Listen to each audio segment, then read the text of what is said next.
We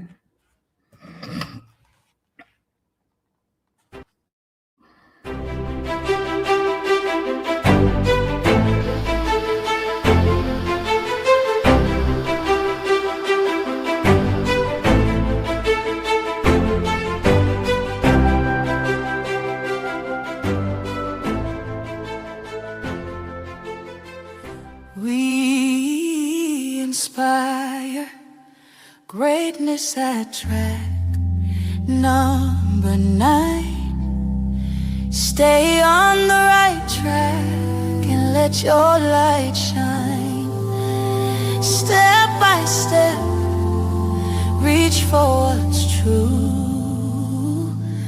Track number 9, your greatness is waiting for you.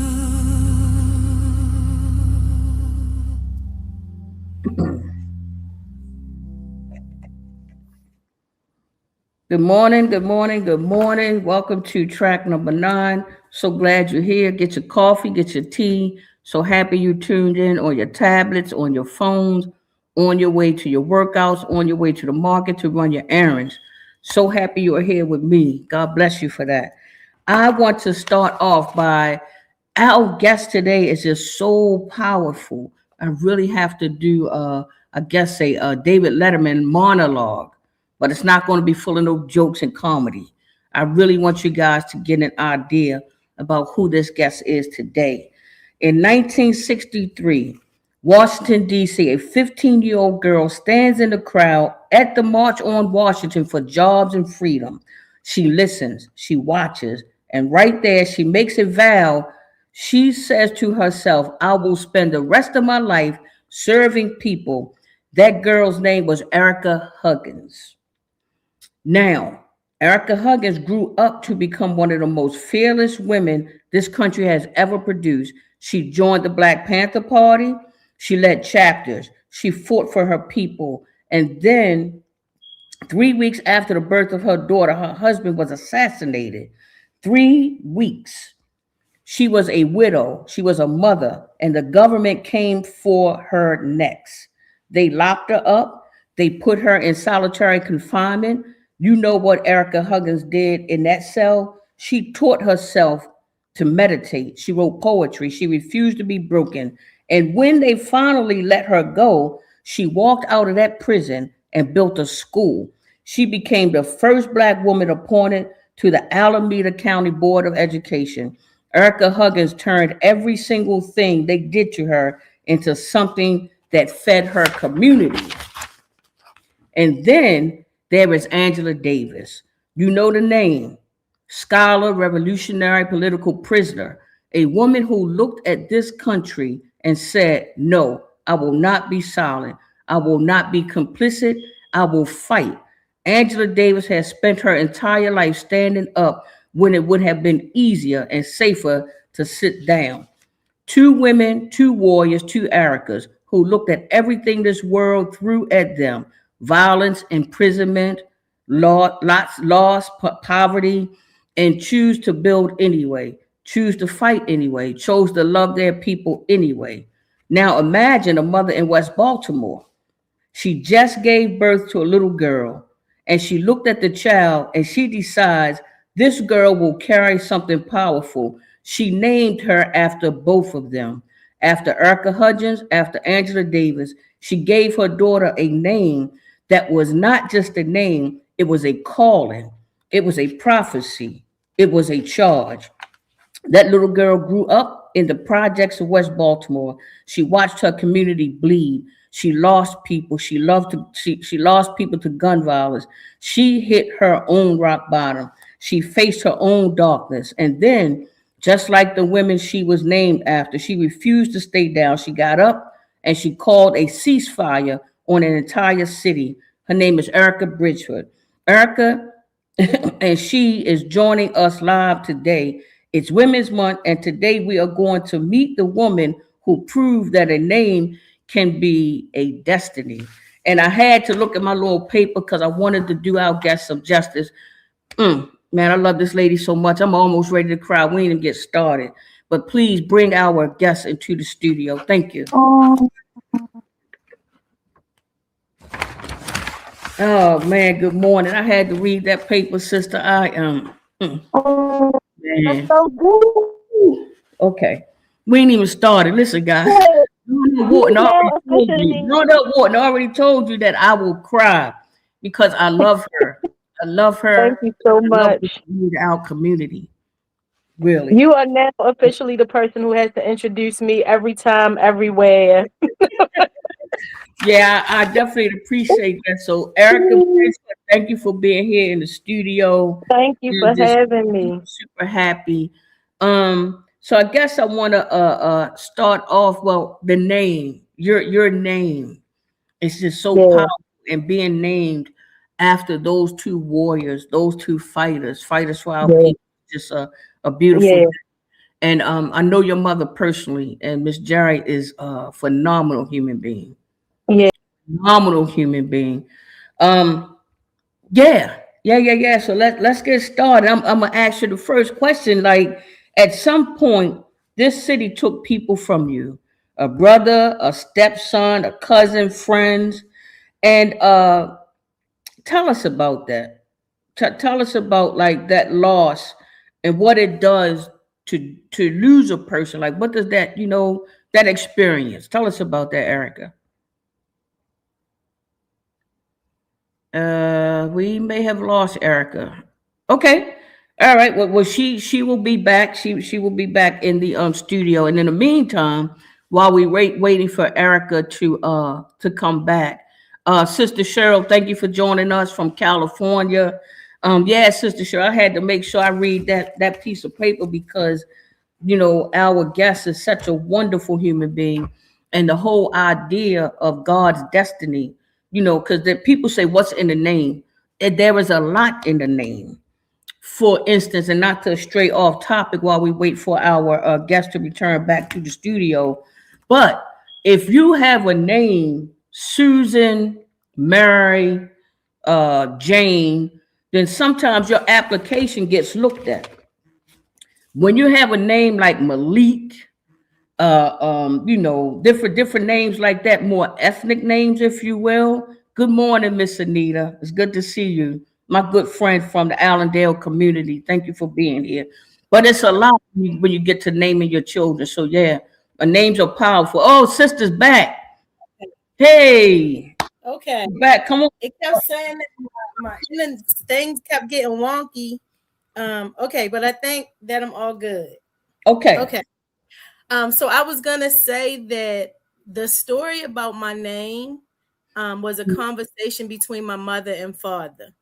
And my parents were teenagers and they went to Carver High School. And one day after school, they were on the bus stop and they had a conversation that was, let's have a boy who's going to change the world. That was the conversation. My dad was a Black Panther at the time. He was 17. My mom was 15. My dad had been a Panther since he was 14 years old. Mm. So, in those times in the world, men are the ones that people look to in social justice movements when it comes to power. It's like, ooh, let's have a boy, right? And so they were gonna name me. So they got pregnant on purpose as teenagers. It's we don't recommend.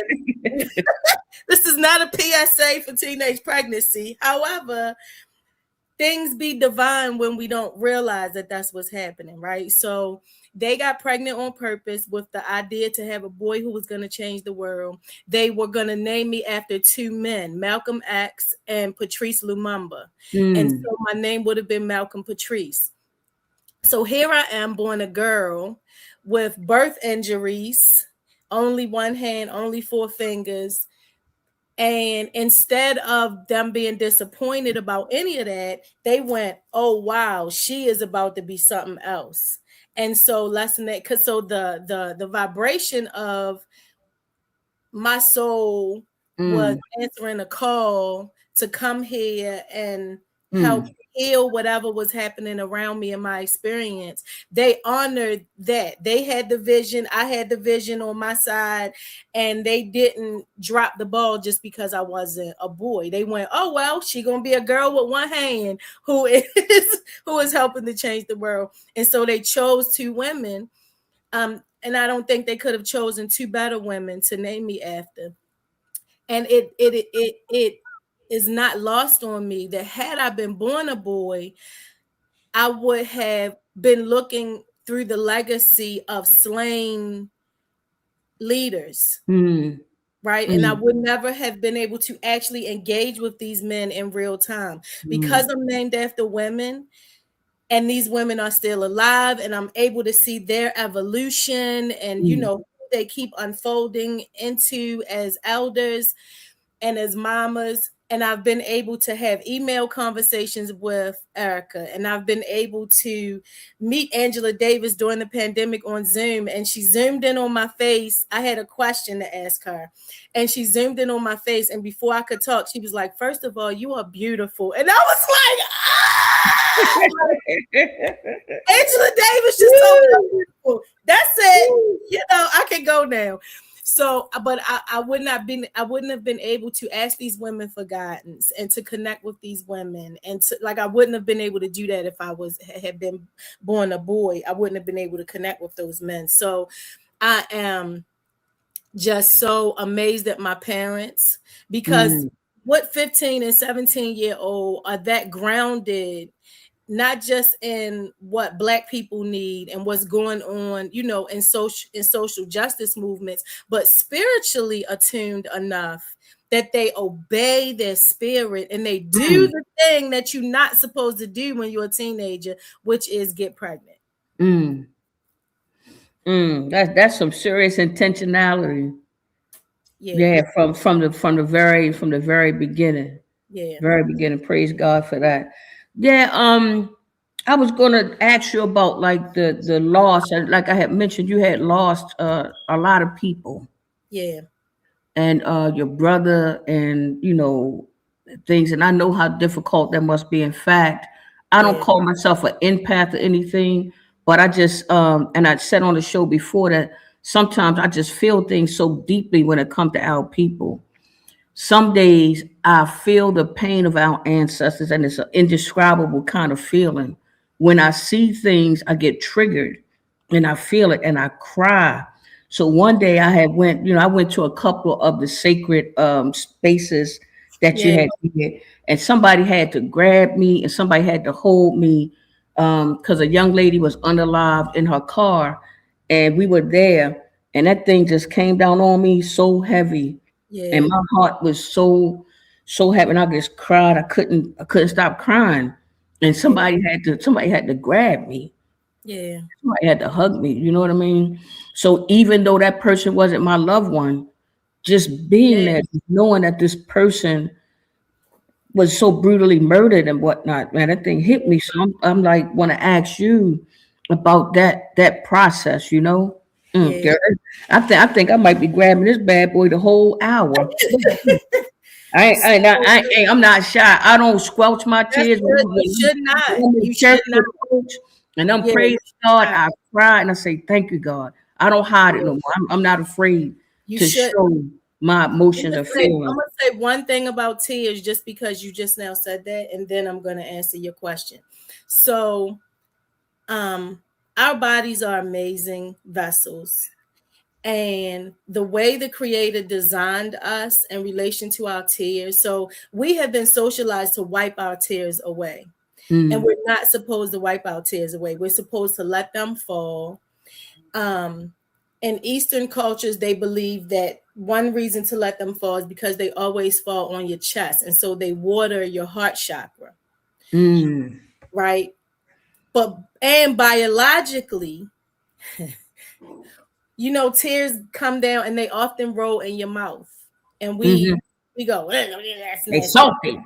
right?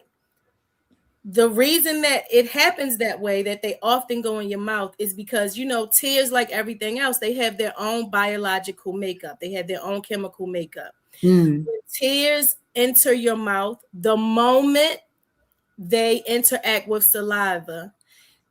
The whole chemical structure of tears change to be medicine for whatever hurt you in the first place. Mm. Mm. So if it was Mm. something as simple as you stubbed your toe, Mm. tears change to be the medicine that helps the pain feel better in your body. If it's grief, tears change to whatever the medicine it right. No, it doesn't matter. They literally change that. So your body is literally interacting with itself to heal itself when you are hurting. So I just think that that is the most. So yeah, cry is my Yeah, point. yeah, girl. If I get started on her, people say, "Ooh, she sure is ugly." Yeah, that, I have some ugly cries. Them tears be woo, and it's yeah, all good because I feel like it's cleansing. it is Once I get it out, I feel like it relieved me and not holding absolutely. it in. Absolutely. My mom always says, believe your experience. And there are Mm. things that happen inside of us that we try to rationalize away, or society says, no, that's not the way it goes. But we know what we feel. If your real Mm. experience is when I cry, something magical happens. When I cry, something gets lifted up off me. When I cry, something in me gets released and frees into the world, then that's what's really happening. Yes. Um, Yes. okay, so about my process with sacred space rituals. So the reason I started doing them in the first place is because um, when my brother, we called him Corny. His name was David. We called him Corny. My parents were very intentional about all of our names.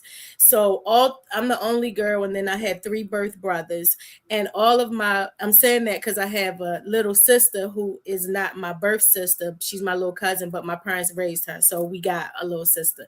But I had 3 birth brothers, and they were all named after Bible characters. So there's David, Nathan, and Jonathan. And so that was very intentional from my parents' perspective because of the relationships between David, Nathan, and Jonathan Mm. in the Bible. Um, so when my brother Corny got killed in 2007, I watched he got killed in the neighborhood that we grew up in. And we had a lot of ties still in that neighborhood, friends there. And anytime we would go, I watched my mother do everything she could not try to not go anywhere near the block where my brother was killed. And so it occurs, you saying like you can feel other people's pain. I could Mm. feel my mother's anxiety and pain inside of her, Mm. that just the thought of being anywhere near the block where her son got killed, she wasn't going to do it. And so it occurred to me that she was avoiding that block because she could still, first of all, the memory, that was the last memory of that block that she had, was that's where my son got gunned down. But then also the vibration of the murder, she could still feel it. So no matter how long ago it was, she still felt the presence of the vibration of murder in that space.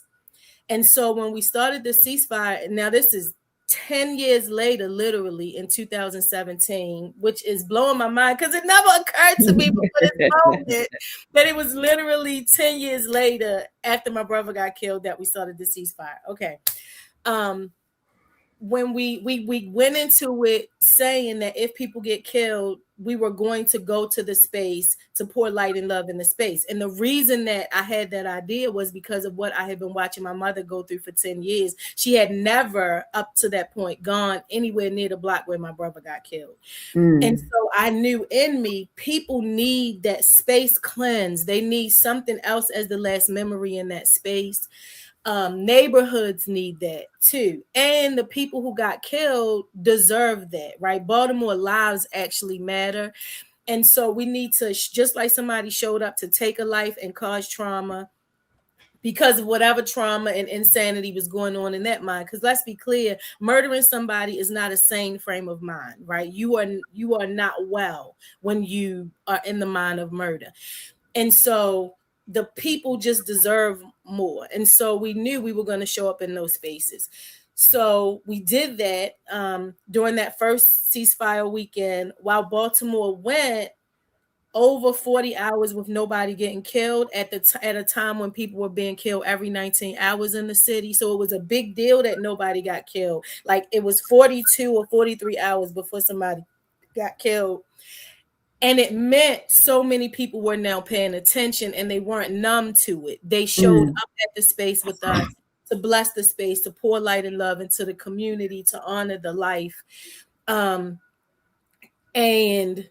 I knew after that first ceasefire weekend, that was August, and then we decided it was going to happen every 3 months, that we were just going to do this thing to pour light and love into the city and for people to celebrate life and to make vows to be peaceful. We said, okay, well, it's going to happen every 3 months. Well, actually, L&G said we're going to do it every 3 months because I said to the squad, y'all, it take more than 3 months to organize something. Like this has been crazy, us putting this together in 3 months. Let's do it like every 6 months. And she was like, nope, if we did it 3 months this time, we can keep doing it 3 months. And the squad was like, yep. And so I was like, okay, I guess we're doing it every 3 months. So I came out of that August ceasefire when we knew, okay, the next one is going to do it in November. We're going to do it in November. God already said to me, you got to stop saying that the places where people get killed should be sacred ground.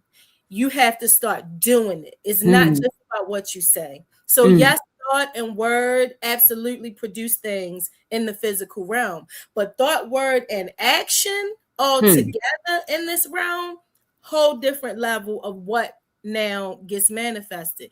And so God was like, you got to start doing it, baby. You can't just keep saying that's what needs to happen. And it shouldn't just happen on these weekends if somebody gets killed. What if people get killed every day? Then what? And so I knew that by the November ceasefire, I was going to start doing them all the time. And everybody connected to me said, don't do it. It's too much. You have your own trauma connected to murder of all of your own loved ones and friends who've been killed. It's going to be too much. And there was one person who said, you are extraordinary. So go be extraordinary and do it. If God put it on your heart, go do it. That was Shantae Guy. Because we were friends at the time. And so, but everybody else, rightfully so, were protective of my wellness, right? And you can't imagine that somebody is going to be well if they, every time somebody get killed, they go to that spot. First of all, after a murder happens, is not the safest place to be physically, right? After a murder happens. But just emotionally and spiritually, people couldn't imagine that I was going to be okay if I did that. But God said, and so I in my experience, when I don't do what my soul is yearning to do, what God tells me to do, that's how I end up suicidal. That's how I end up depressed. And so I said, well, I'm not. I had a suicide attempt in 2004. I spent my 7 days on the psych ward. I got my badge and my T-shirt. So I'm like, okay, been there, done that. Yeah, done that. I'm not willing to take myself to a place where I just ignore the rumblings in my spirit and ignore the conversations with God. I'm just not. I can't do it. And so I was like, I know, but I'm gonna do it anyway. And so all the people who said don't do it showed up with me to do it because they were like, okay, if she doing it, I guess this is what we doing now, right? And we did it, and it feeds my soul to this day. It feeds my soul.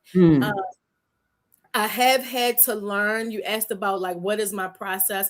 I have had to learn what is the way to do it that does honor my wellness the best. So when I first started doing it, I viewed myself as like a lightning rod, like something that would ground between the grief and the healing, that I had to absorb all of the pain and the energy in the space.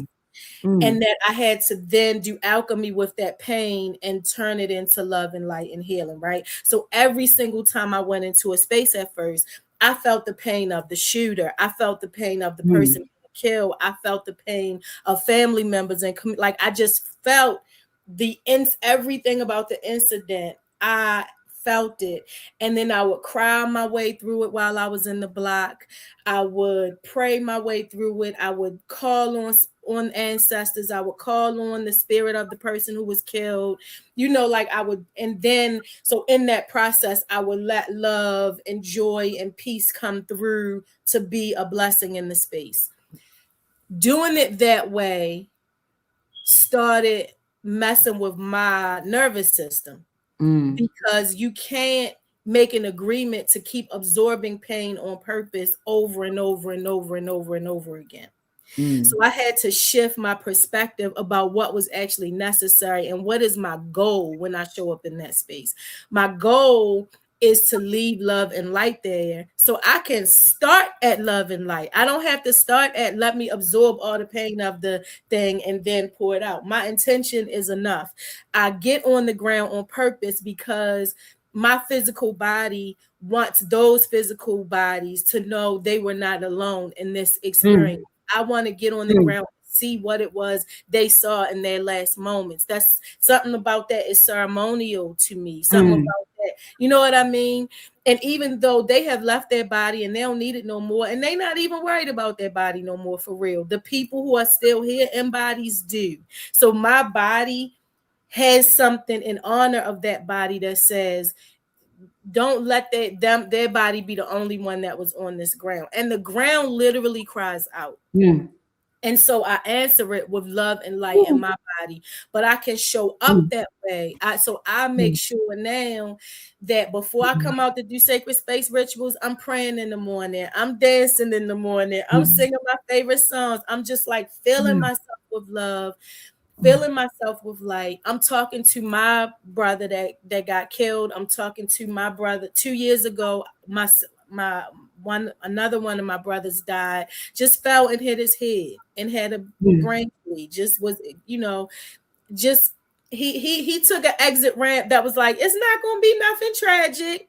I'm just like, I was exhausted, I fainted, I hit the ground. That was it. So having two brothers gone is just a whole different kind of thing, but it makes me say, oh, now I got two of my fiercest protectors on the other side, and they have not left me.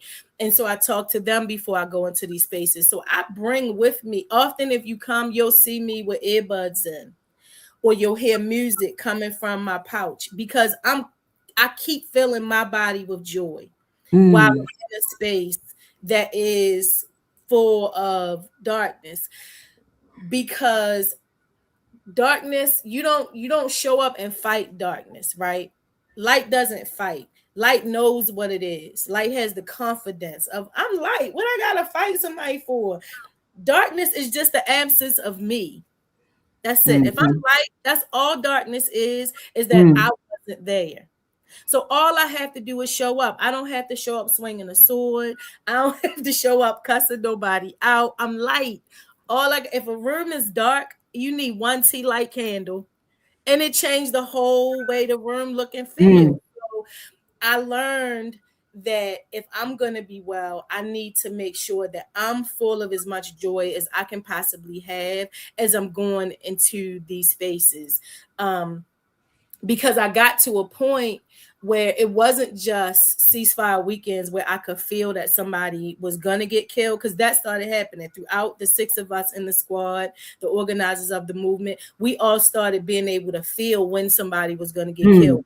We all waking up 3, 4 o'clock in the morning, texting each other that we was woke and something don't feel right. And then the next morning, we would get the information from the police that somebody got killed at that exact time that we were all rumbling. You know what I mean? Yes. And so that was happening to all of us on some level.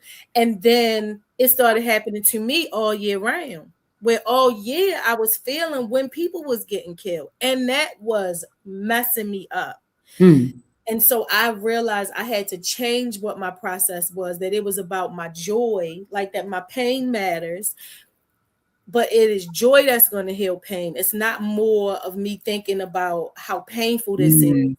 And when families need me, right? So it's weird to be both the peace, referred to as the peace lady and the murder lady. So when people get killed, people know to tell people, contact her. So when people come to me because they having the worst day of their life because they just got that phone call or that the knock on their door about their loved one, Mm. if I show up for them riddled in all of the same pain that they in, I'm not the vibration of answers that they need now. The answers Mm. that they need are not in the vibration of trauma. The answers that they Mm. are in the vibration of eternal love, which is Mm. where their person now is. Right. So if I'm going to hear from that person and deliver messages, if I'm going to, whatever God want me to say to this person, if I'm going to know when to hug, when to touch, what to say, when to be quiet and listen, like if I'm going to have all of those answers, then I have to be in the vibration where those answers are. So even if I'm going to help people, I have to nurture my own joy and what is my best comfort, what are my passions. I have to nurture all of that stuff. So it has made me learn to be and nurture more of those things. And it is definitely a process, Monica, because Mm. just yesterday I had a little bit of a breakdown. Like I'm dealing with a lot of grief right now. Two people I love have died, both in February, and one funeral just happened. Another one is coming this Friday, and I was helping with the organizing of all of both of them and addressing community hurt over both of them. And um I realized yesterday that I'm not fully channeling everything that I am designed to be. Mm. That I'm only doing it in moments when people need me. Then Mhm. I'm full on channeling everything I'm created to be. But on a regular Tuesday, I'm in the, oh, I gotta do this and I gotta do, I'm in the responsibilities in the when was the last time I just sat for 30 minutes and talked to God? When was the last time I got a massage? When was the last time I got Reiki? When did I just go float in some water? When did, you know what I'm saying? When Yes, was the last ma'am. time I just, so it's like, oh, it's every day.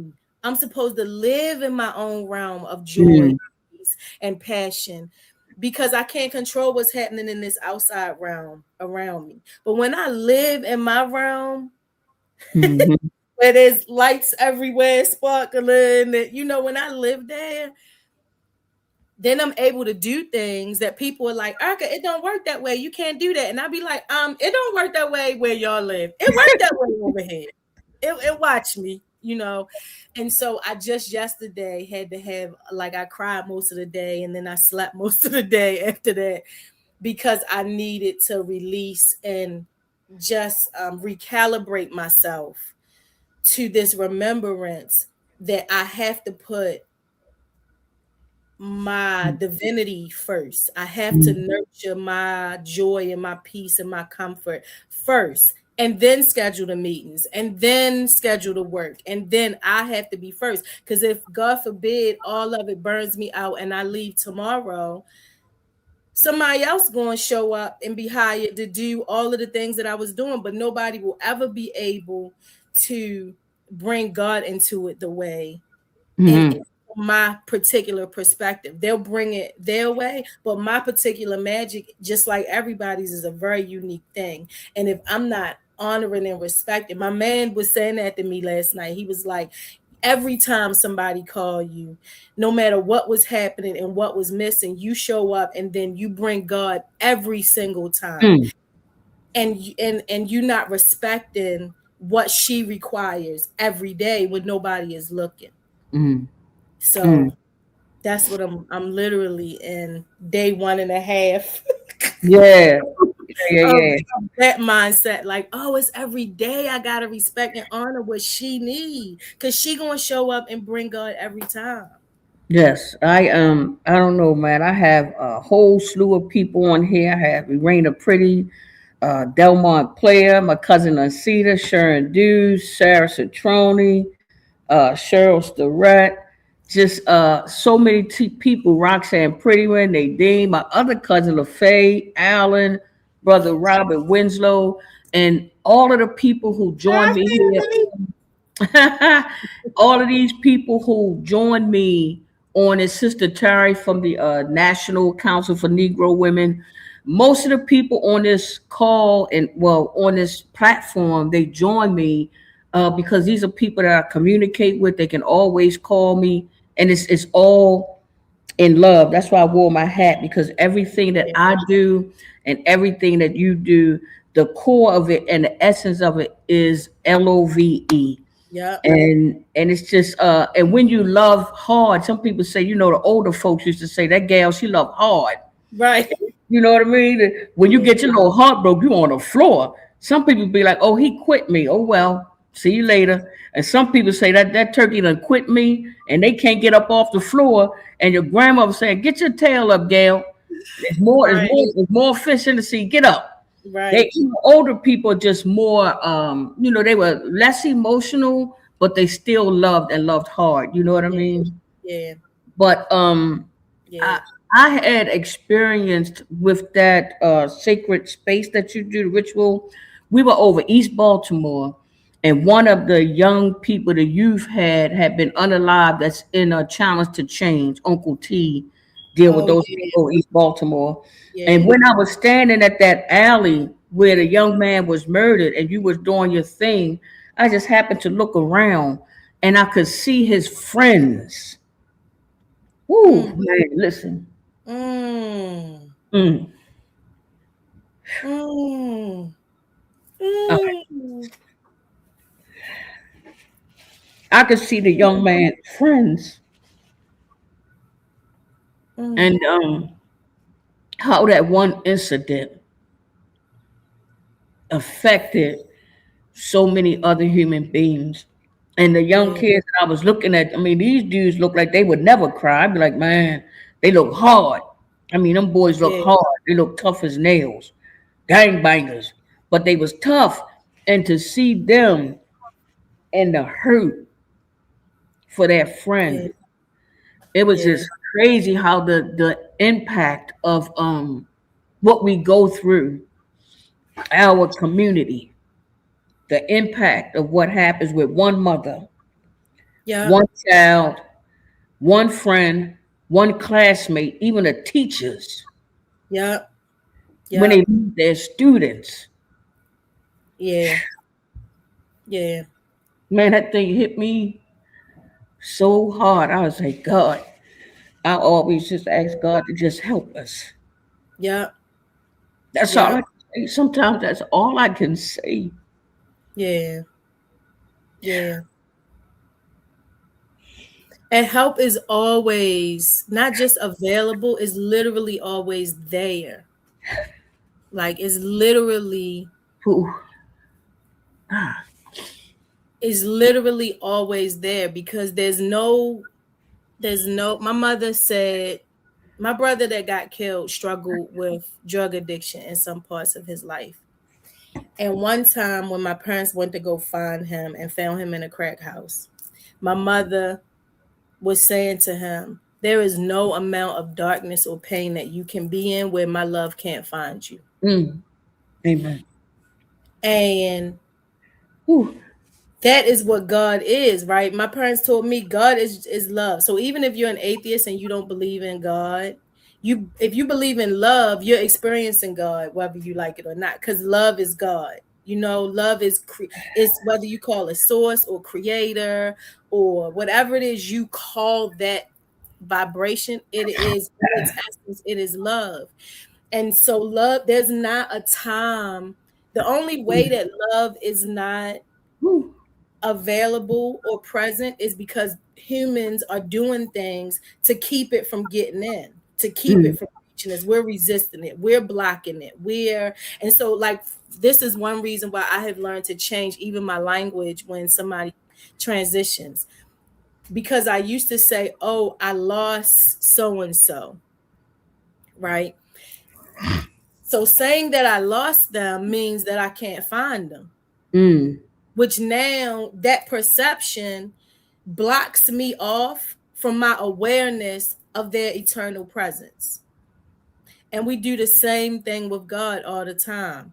We do the same thing with love all the time. We say things, we think things, we act in ways that make us believe love is not present for me, help is not available to me, I don't deserve it, this thing is too hard, like, and so instead of just surrendering and accepting that there is no place that we can be where love can't find us, where God can't find us, where creation does not exist. And so Mm, because we are, and you can't actually be separated from your own ingredients. So we are peace, we are love, we are abundance, we are joy. And if that's what my ingredients are, my only problem will ever really be me not allowing my own ingredients to flow, my and receiving it and being it, and letting it be a cycle of I is there, I receive it, I am it, I flow it out of me. Is there, I receive it, I be it, I flow it out of me. yes, Like ma'am. that's the and when Mm, things get hard and traumatic, while we are in our pain and our tears and our screams and enjoying the beauty of what all of that really is. And I know that sounds weird that our screams and our cries are part of the beauty of experiencing life, but they mm, really are. You only experience that kind of pain because you loved. And there is something you are going to miss the physical connection. But to take it a step further and say that you lost the person is just not true. It's simply not true. You mm, never lost them. They are still communicating with you. They are still here for you. They are processing in ways to assist you and guide you. And when we say we've lost the person, when they are communicating with us, we rationalize it away and we say, oh no, that's not what that was. That wasn't my son talking to me. That wasn't my husband. That wasn't my sister. We rationalize it away, and so we put ourselves in more loneliness and more pain, and it's painful enough by itself. mm, We don't need to then take on perceptions that make it suffering. yeah. We can hurt without suffering. And the body does need to go through its own process. I was, one of my cousins died a few years ago, and I could not understand why, since I really understand what death is and what it's not, and that this soul still exists, why does it still hurt so bad every time I hear this news? And my son sent me this video to help explain it to me, that described biologically every cell in your body is designed to survive. Mm, And so when mm, someone you consider a part of your tribe dies, the cells in your body experience it as if one of your own limbs got cut off. mm, mm, mm, So that is why the physical pain of it is so bad, because in truth, a physical body is gone. It will change form, whether it's ashes or now back to the ground that it came from or whatever, right? The body itself is gone. The being is not gone. The being is eternal and can never be gone. But your body is saying, I'm not crazy. Something just got cut off from my body. mm. And so that's the pain that we feel. And when we temper it with the spiritual truth of what's actually happening beyond the body, and that my person is still with me, then we feel the person embracing us when we cry. Wow. Wow, that's heavy. And I will say, you're right. Our loved ones they're never gone, they're always with us. I have been visited by my mother and my father. Like I see them sometimes in dreams. Mm-hmm. And I feel that energy. And like you said, human beings are like energy. Yeah, Energy does not go anywhere. It that's can go from one state to the other. that's If you all it find can do. scientifically, Yes, energy never dissipates. that's You right. can take energy from steam. It can be Yeah. water. You can turn it into energy. It could be steam. It could be whatever. But energy, and that's just and I love science, guys. That's science. It's just But science, Monica. the science of human beings lost and our transitioning is something that I've been hi Shantae Perry, but I have been just studying more because we're all going to leave this planet one day. So I'm trying to do the best I can to Yeah. understand, like what that's going to look like for myself. Am I prepared when God Yeah. called me home?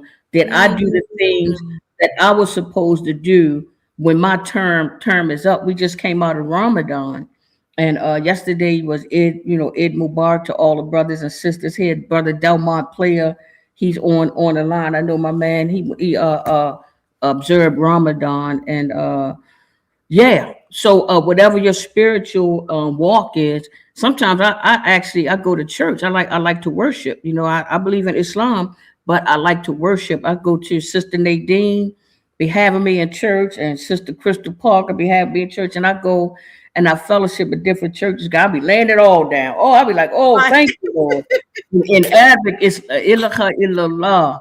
And I just Yeah. be in church, just giving it up, girl. I be just crying. As soon as I go into Yeah. church, I feel like I gotta lay this burden down. I tell the usher, I'm gonna need some of them tissues. As Right.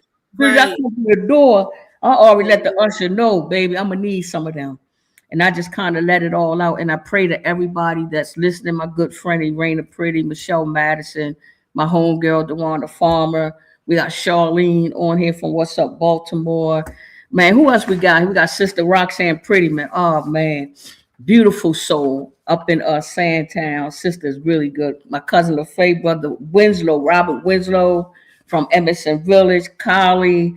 We got our sister from Honey Pot Restoration. She's on here, and Sister Anita from up Allendale. But my prayers, everybody that's on here now, is that we continue to put these tracks together. It's track number 9, and the object is to get these tracks connected so we can go on our journey. Because I Yeah. had thought about doing this show months ago, but God was telling me that we got to get on the right track. And I believe that when we come here every Saturday at 9 a.m., the words is powerful. The book Absolutely. says, in the beginning was the word, and the word was with God. The Yeah. word transforms into something physical. Yeah. So the That's word, I'm hoping that the words that I share with people will eventually transform into some physical action, if you will. absolutely. So I'm hoping that the word will get us on the right track. And when I had did my initial show, I told people I thought about my grandmother and them. They would always see people say, that boy's on the wrong track. I used to, as a kid, I say, Mm. man, I hope I don't be on the That wrong track. part. Or they say, you need to get yourself on the right track. So Yeah. all this stuff came to me in a I dream. love So it. that is my prayer and my hope for us, Yeah. I love period. My it. good friend Sarah Citroni, such a loving human being. Oh man, Sarah is such a beautiful person. So I'm glad she's here as well. But we could probably talk for probably at least 2 more hours. Because you know how much I adore you. Sister Gwen Levi is here too. But we want to switch gears a little bit, and we want to talk about how, if you pray to me, the book says, if you pray to me, I will heal your land. You got to turn to me. And that's how Mm. I feel like. I feel like Baltimore has Mm. been, as much as difficult as it's been, I feel like we are going through a healing process right now. God Yes. is obviously answering the prayers of the mothers who have Yeah. lost their children, Yeah. the family members who has lost their children, and that grief. We got to cry out to him. In Yes. fact, there's a portion of the book that says Elijah will come down and see Mm. what that cry is all about. God is going to come to see what the cry is all about. The Yeah. people are crying out. The people are Yeah. crying out, and I feel like God is listening to us. So Yeah. we have had this reduction in homicide, Yeah. and I know that there is who's responsible for. It doesn't even matter who wants to take the credit. It's all good because I believe that I believe that all of those parties All that of it. I believe everybody that works in violence intervention. And I want to Yeah. give a shout out to my girl Andrea down in Carolina. We got a listener down in Carolina, and Andrea, she works with people who enter violence into the violence interruption work. She do reentry work down in Carolina. It's my homegirl for real. She has a Baltimore connection too. But Nice. on a lighter note, before we go, so our hearts don't be so heavy while y'all sit up here and watch me cry the whole time. People that sit up and watch me cry, they say, damn, she can't do the interview. She's too busy crying. I can't Mhm. help it. Praise God. I can't help it. And I'm not even going to try. Yeah. But we have seen this historical reduction in homicide. I know at one time we were at 300 and some odd murders a year. Yep. And now it has continued to go down, Yeah. murders and stuff. And I'm just happy about it. And I know that you were in, because Brother Delmont Player want me to make sure I mention that, there is a Beyond the Wire documentary that I saw you in, which was super powerful. I've seen bits and pieces. I haven't sit down and watched it. So anybody that's tuned in today, make Yeah. sure you watch this documentary, Beyond the Wire. And there's Yeah. another one that you need to check out that our sister is a part of. It's called The Body Politic, right? Yes. The Body Politic, to tune into it, because what is happening is little old Baltimore might be known for the wire, and they'd be like, man, don't go to Baltimore. You might run Right. into a Marlowe or whoever else that they think that Mhm. they might be afraid of to come to our city.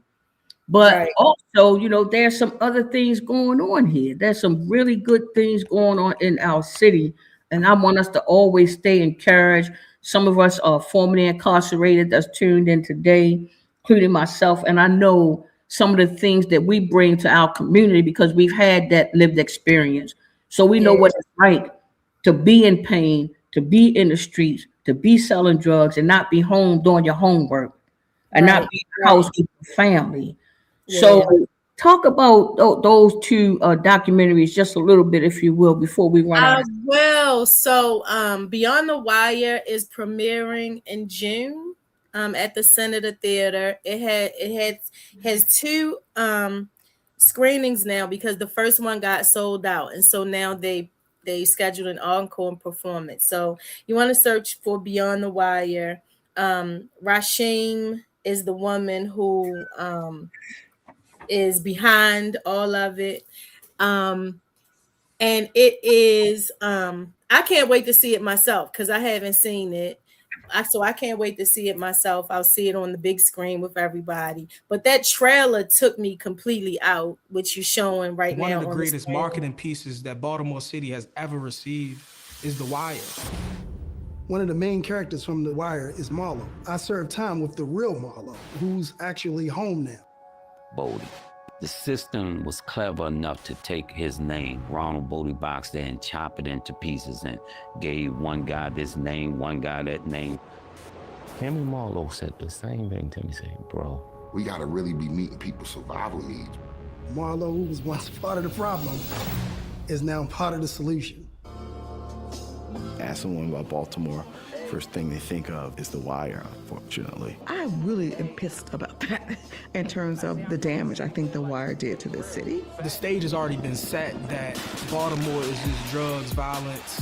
Welcome to Baltimore City. Peace actually has dominion here. Love has dominion here. But the narrative is that violence has dominion here. And it is very intentional. They will love to watch it suffer. It is in the interest of people who want to buy low, develop high, to continue the message that Baltimore City is a despicable place. Yeah. Let's take Fox News. All they do is badmouth Baltimore City. City in crisis. Baltimore is dying. That's your clickbait. The deliberate attempt to divest in certain neighborhoods, and that happened in late 70s, 80s, early 90s. The reason why these young men and young women are in these streets doing what they doing, it comes from lack of. I don't think that the people want to be violent. I think some of them thought that that may have been their only choice. It takes a special person to want to go into some of these rough neighborhoods and say, I want to help you. Now, my husband is gone. Try to stop and resolve a conflict. I've seen him take guns from people. Being able to get to the shooters and have conversation with the shooters, and then them to see brothers who used to be just like them that they admire and looked up to them, telling them, like, bro, I guided you wrong. That's what pushes me into not wanting another mother and father to get that call. Those are the narratives that we have to get to kind of beyond the wire, that the people who are used to portray the narrative now are actually in the community doing the real work. Hey, welcome to Baltimore City, home of the blue crab in the bucket. People if that trailer don't make you want to see the movie, I don't know what to tell Yeah, you. yeah, I'm But definitely going to watch it. I might do a private screening myself yeah, for our listeners. yeah, I'm very excited to see it. And that's what we are all about. You saying that like we have called out and God is answering is I think it's also that we are answering God's calls on us. Mm, mm, We mm, are we so it's one thing, God help us, God help us, God help us, and then God give you all these answers, and you be like, well, not that kind, God. Give me something else. God, give me a sign, give me a sign, give me a sign. We get all these signs and mm, be like, yeah, that's not really it. That's not what that was. That was just something, right? So it's a combination of people who never gave up on Baltimore for decades. mm, You cannot yes, we finally got a mayor that stepped in and started doing all of the things that research has shown that you need to happen if you want to see reductions in violence. But if nobody was already doing the work, this man would have showed up and implemented stuff from a city level, and we would still have over 300 murders mhm, because it don't work overnight like that. Just like the violence didn't show up, like it didn't happen because of overnight impacts. It's the same thing. And so because people there already was an ecosystem of people addressing root causes of violence, and it's not just those of us who do peace work and mediation and conflict resolution and anti-violence, violence interrupters. It's people that address addiction recovery. It's people that address homelessness and food insecurity. It like all jobs, is all education, all of the things that impact why somebody ends up in a murderous state of mind. If mm, you are addressing any of that, even if it's you make sure you hug people, you say hi to people, you're kind to people, because you never know what somebody is going through. mm, All of that love is the reason. And it's been decades and decades of people not giving up, even when they saw numbers getting high and being at all-time highs. And so because we answered the calls on our lives, we answered the calls on our souls, we asked God for help, and then we follow what God said to do. When God said, here are mm, your answers, we're we're doing the things that work. And so everybody is responsible. Everybody is responsible for it, and it's a beautiful thing to see. And I'm glad that I kept saying, well, I've been alive long enough to see the murder rate get this high. I'm not leaving here until I see it come mm, down. Right. So mm, I'm glad to see that in my lifetime I got to see it get cut in more than half. Right. And over 100 is still too many. So we keep, you know what I'm saying? We keep mhm. doing the things that we do that we know just nurture people's wellness. Yes, ma'am. Yes, ma'am. That's a beautiful thing. And I guess if I had to say anything in the response, that I would, say to the listening public, that there is no greater friend and no greater partner that we can ask for than our Lord and Savior. And that's what I heard from you, is that we have a partnership. We call on our Lord, but then we have a responsibility to do That's what He has ordered you to do. what And we that is heard. the beautiful thing, is that, like, for the ceasefire weekend, I can remember the first one back in like 2017, might have been Yeah, 2017, 2017. 2016. We was at Lillian Jones Recreation Center. We was meeting with you guys up at the school in Emerson Village, and we Mhm. decided that the Maryland Justice Project, as a reentry organization, we decided that we were going to give yoga classes. We were going Mm. to give people breakfast. We were going to give them yoga. And oh man, we had a yoga instructor that was formerly incarcerated herself. She lives overseas now, but a beautiful sister that gave the classes. And you should have seen the babies in there. They were stretching and trying to do the downward dog. It was just so cute. I still have the pictures. It was so cute to see our babies in that space, in that moment, have to worry about nothing Yeah. except let me enjoy ourselves. And that's what we kind of, I'm hoping that we can kind of set the stage for the next generation, Yeah. so that I we heard you I'm sorry. I heard you say what I call myself too is like a hodgepodge of religion. That's right. Like when you go where's that truth? Whether it's there things in Islam that feed your soul, there's things when you go to church that feed your soul. So whatever that is for you, yup, you have to be in a co-creation with the all, with the source, whatever you call it. I chant Buddha chant. I'm not Buddha chants. I chant oh, mama, why is my brain glitching? Buddhist, yes. I chant Buddhist chants. I go to church sometimes. I love native indigenous people's prayers. Oh my goodness. Um, I love the beauty of Islam. Like so wherever God knew that we were gonna find ways to separate ourselves and look at source differently, look at her differently, look at him, look at them differently, because we all were going to have our own experiences. But in order to be a good Muslim, Christian, Jehovah's Witness, Buddhist, love is at the core. Yes, indeed. No matter Yes, what it is you indeed. All practice, over we what eat. are yes, whatever the rules and regulations of your religion are, that's just a certain format of how to be love in the world. And so it for me, it doesn't even matter what people call it.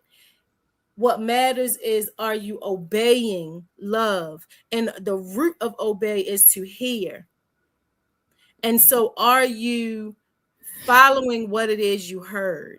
Right. That you are so if I'm following my if I'm getting violence, if I'm being violent in life, I'm following what I hear that's in that realm. But if I'm being loving, it's because I'm listening to, I heard what love had to say and I did it.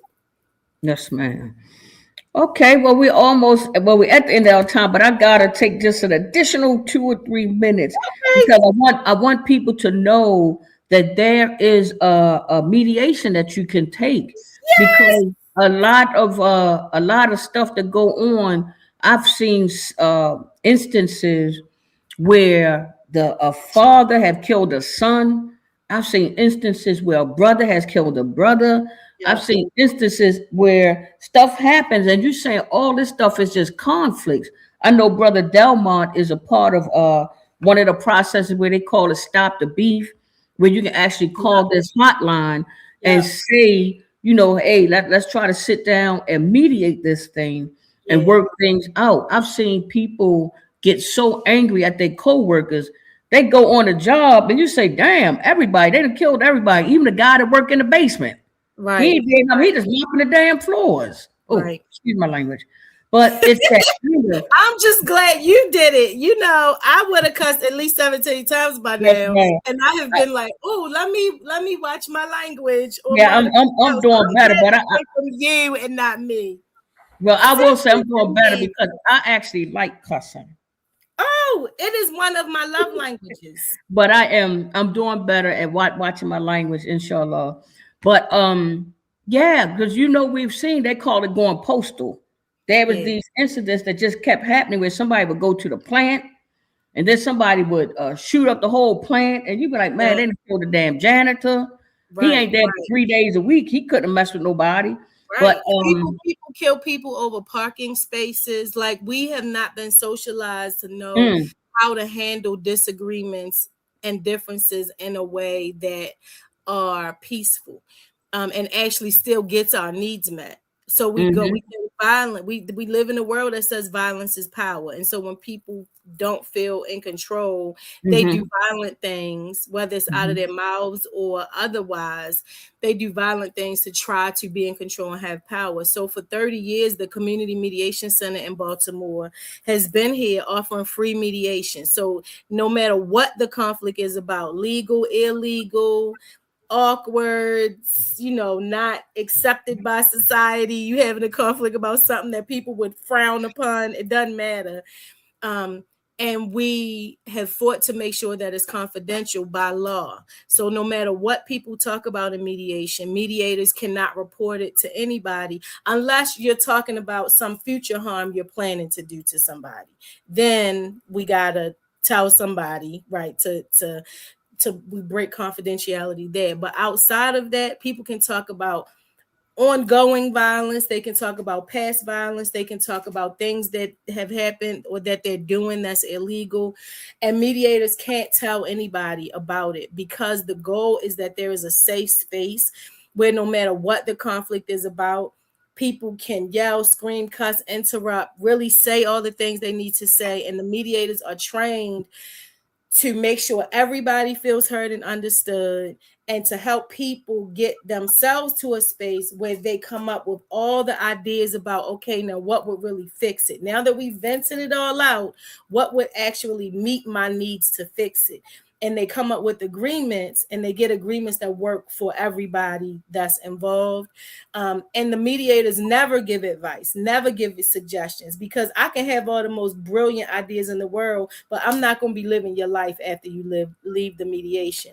And so people are more likely to stick to agreements that they came up with themselves, not that what somebody else told them to do.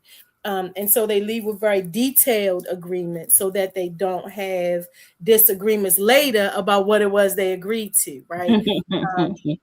So it's non-judgmental, it's confidential, and it's voluntary, and it's free. So we're always looking to train new mediators. We especially need Black men and young people, so people from the ages of 12 to 25. We especially need those demographics to become mediators so that they're represented at the mediation table. We give the training for free. It's worth at least $2,500 a piece. We give it for free so that people have access to it. You can take the training for free, and then the way you pay for it is you have 2 years to give 120 hours of volunteer time to the mediation center.